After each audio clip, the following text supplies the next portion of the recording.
Assalamualaikum warahmatullahi wabarakatuh. Good morning my students.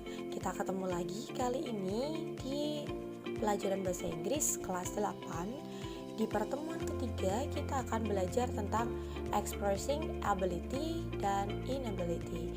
Untuk penjelasan berikutnya bisa disimak di slide berikutnya. Expressing ability and inability.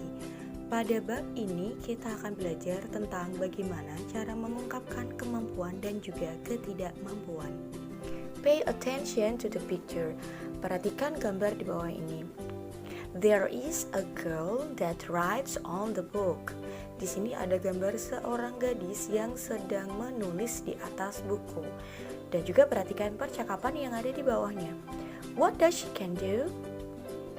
She can write on the book well. Apa yang bisa dia lakukan? Dia bisa menulis di buku dengan baik. Di sini berarti dia punya kemampuan untuk menulis di buku dengan baik.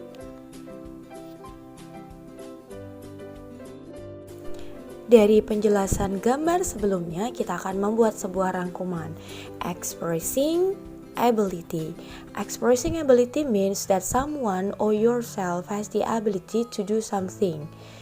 Ungkapan kemampuan berarti bahwa seseorang atau dirimu sendiri memiliki kemampuan untuk melakukan sesuatu. To express ability, we can use can or be able to. Untuk mengungkapkan kemampuan, kita bisa menggunakan kata can yang artinya adalah dapat, atau be able to yang bisa juga kita artikan dengan kata mampu. Be di sini nanti bisa diubah sesuai dengan to be-nya pada waktu tertentu. Perhatikan contoh di bawah ini.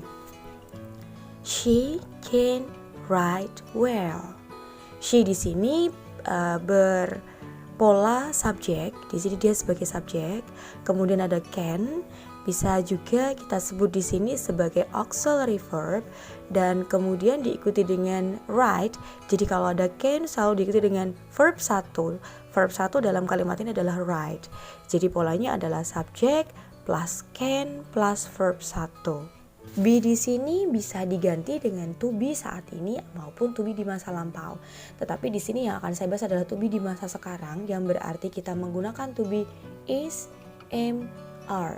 Jadi nanti is, am, are ditambah able ditambah dengan to.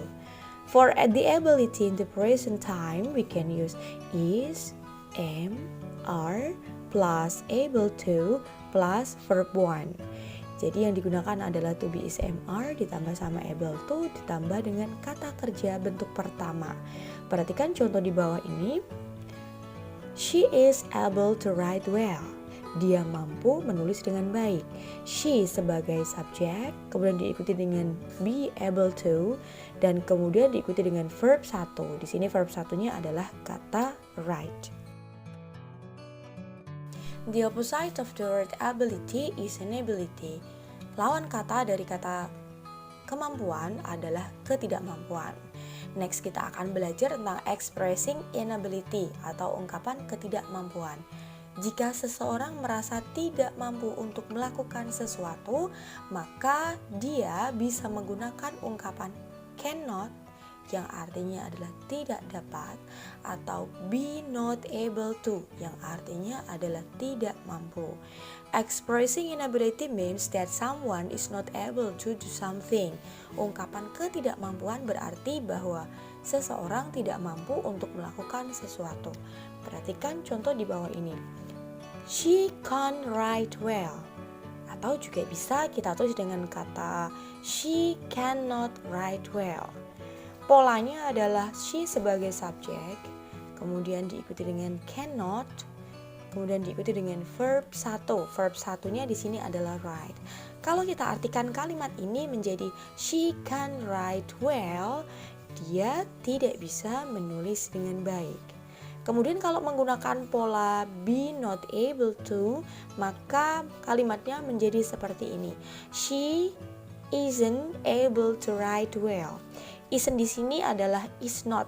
Jadi she sebagai subjek, kemudian diikuti dengan be not able to, be-nya di sini adalah is ya.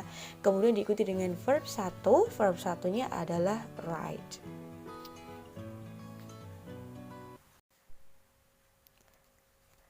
That's the meeting for today.